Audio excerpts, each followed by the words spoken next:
Баткен областық прокуратурасы ата-энесіз өспүрүмдөрдү турак жай менен камсыздоо маселесин колго алды. Буга чейин көз жаздында калган бул мыйзамдын негизинде Баткен районундагы жаш жете элек 10 өспүрүмгө жер участоктору бөлүнүп берилди. Жашы жете элек 16-га чыккан жетим балдарга кезексиз түрдө ошол балдар кезексиз түрдө турак жай менен камсыз болуш керек. Тилекке каршы мыйзам талаптары бүт жерде мындай аткарыла бербейт экен.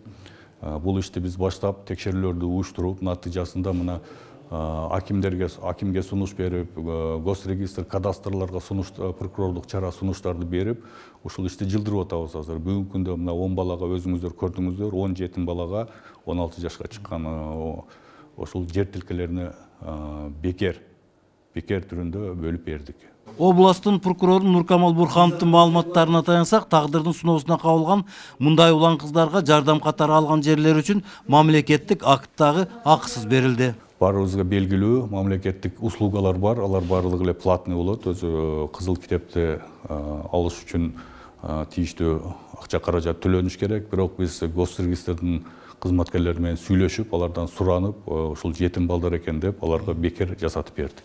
Үсөн кызы Тахмина үчүн бул күн унутулгус окуя катары эсте калды. Турак жай куруу үчүн жер алам деп ойлогондо эмес.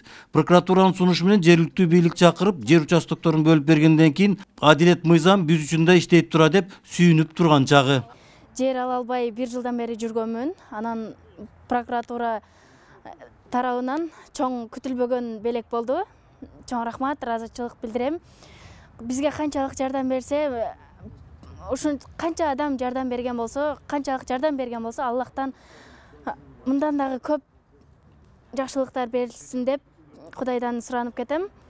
Чоң рахмат. Ата-энесиз калган өспүрүмдөрдүн турак жай маселесин жеңилдетүү иши мындан ары Кадамжай, Лейлек райондорунда да башталат. Учурда ал жерлерде тагдырдын сыноосуна кабылган өспүрүмдөрдүн санын тактоо иштери жүрүп жатат. Бул багыттагы иштер 21-жылдын аягында баштаганбыз биз. Биринчи жемиштер мына эми келди. Ошон үчүн бүгүнкү туура келгендиктен ушул иш-чаранын жыйынтыгын бүгүн жарыялап атабыз. Бул иш албетте уланат. Азырынча Баткен районуна карап эмне кылып атканыбыздан бүгүн ушул Баткен районуна караштуу Самаркандек, Актатыр, Суу баш айыл өкмөттөрүнөн баштадык. Эми районду ахват кылып туруп жыйынтыктап башка райондор, облустун аймагында бардык райондор, шаарлар бардыгы камтылат бул ишке. Жер алгандардын катарында Элүүбай Иметов да бар. Ал Рабат айылынын тургуну. Азыр Тургунбай Садыков атындагы көркөм мектептен билим алып жаткан Элүүбай апасы экөө жаз келсе эле үй курабыз деген максатта турушат. Баарына терең ыраазымын, ыраазычылык билдирем. Прокуратура баарына терең ыраазычылык билдирем. Алган жериме мен турак жай, анан чарба, бизнес боюнча алек болсом дейм, ошол айылга керектүү нерселерди алып келип